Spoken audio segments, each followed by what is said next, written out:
Good evening. I hope I find you well. John Augustin here in another video frame of mind. You never know what's liable to happen. Well, suffice to say, fast. And, you know, some people drive fast. Some people run fast. They've been training for something or another. Perhaps kicking a football. Perhaps trying to win a race. Did you ever win a race? I remember winning a race when I was about 7 or 8. And it was a three-legged race. We were up in a place called Ted Hayden's Field. It was in Holt. The school was up the hill. Nothing but hills in Holt. Get a pain in your face walking up them. But there was sports. And I ran like a jackrabbit. Won 2 races. I got a game of snakes and ladders for one, and a game of Ludo for another. And them was 2 things that I had enough of them, and I wasn't too happy, even at that age, of getting snakes and ladders and Ludo.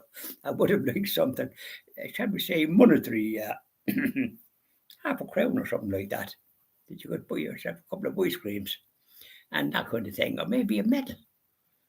No, but snakes and ladders and Ludo. Did you ever have that experience when you were young?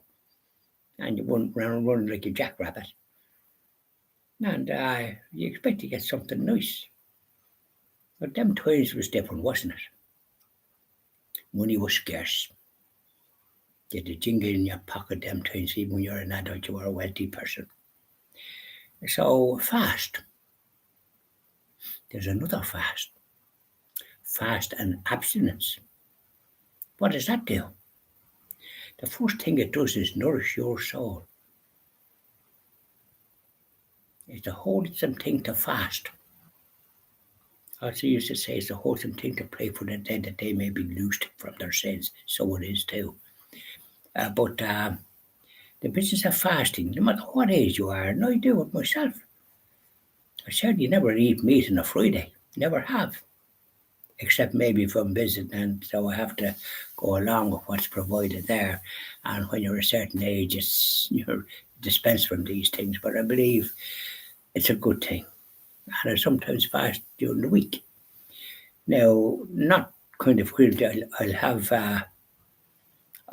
just porridge in the morning with just a bowl of soup and a slice of toast without any butter at lunch. And then I might have a coffee and some little sweet. So it's not an entire fast. And then in the evening, I'd have, usually I have a bit of ham and a bit of cheese. First of all, I toast the bread, and then I butter it on the toasted side and put in a bit of ham and cheese, which I kind of cut up a bit and put it on, and then I put the top on it, and then I put it back in the grill, and it does it nice and brown and watch it, and then I turn it over and do it, and it's very tasty, and that does me. And I might have something else with it, and then that's it for the evening. Bye bye. I don't have anything after that, and it does you good. It does you good. You're doing it. You're offering it up. You're offering it up for others and for lapsed Catholics and things like that they will repent. So these are the sort of things that's no harm to do, and you can do it at any age. Unless you're very infirm or something. But if you're anyways active, and when I say active in the ordinary sense of enjoying good health, and thank God at my age I'm active enough. And if the weather is not kind of too, today was windy and there was rain. Clothes were out and it got drowned, but then it dried up and there was a strong old wind and not a bit nice for walking. I had to I cut down some thorny flowers outside, and they kind of grow across here, there, and yonder. So I had to cut them there the other day, and they were there. And with the wind, some of them were blown. They were big ones. So I gathered them up there this evening in the wind and put them away where they won't do any harm. And grass, of course, is wet. You couldn't cut it in that condition. You'd need a couple of dry days, wouldn't you? But anyways, the fast and abstinence, it's a good thing, and not to overindulge by way of drink. All right to have a glass of wine now and again. That won't kill anybody. Don't overdo it. Moderation, I think, is the key in all things, And watch your company. They're the ones that can set you astray. Make sure, I used to say, show me your friends and I'll tell you who you are. I've been very fortunate down the years from a young age that I've had good friends. I still have friends that I met when I was young, that I knew when I was young, when I was even going to school with. And I often stay with them and vice versa. They visit me. Yeah. So these are great gifts and I'm very thankful for it. And I knew their wives died a couple of years ago, the same month, April. And they were lovely. I knew them. It was at one of their weddings. Yeah. 60 years ago. It's great to have friends like that and still with us. We're not as fit as we were, but we're fit enough and plenty of yap out of us. We don't always agree on some subjects. But that's what about it? I mean, we can't always be on the same page, but we on the same page as regards the practice of our Catholic faith, and that's the main thing. There's other issues that occur in life that some people follow on. Fair enough, but I believe in God and that He made the world and He'll finish it. That's the way I look at it. Don't bother myself about anything else. So enjoy the rest of the evening. And it's getting dark early now, isn't it? And dark enough in the morning. So yeah, just looking out at it there now, I have the curtains kind of pulled. Well, not closed completely, but and I see it's getting dark, so I'll have to close them now in other parts of the mansion. My humble home, shall we say, but quite good, and I wouldn't be anywhere else. Happy as Larry here in Oldcastle, where St. Albert Plunk could come from, down the road. What a great gift. And funny enough, when you're coming into Oldcastle over the mountain, and if it's not too dull or that, and you look down, it's a great vista. It reminded me when I come up that time years ago, because I had customers here before I ever come to live here. Here 22 or 23 years now.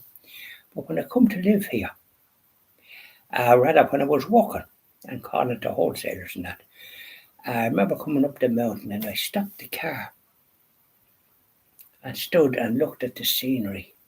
It reminded me of Boyle, up in what they call the Curlew Mountains. And when you look down at Lough Key, a nice summer's day, what a sight. Up at the island, supposed to be 32. Do your heart good. It was a lovely town.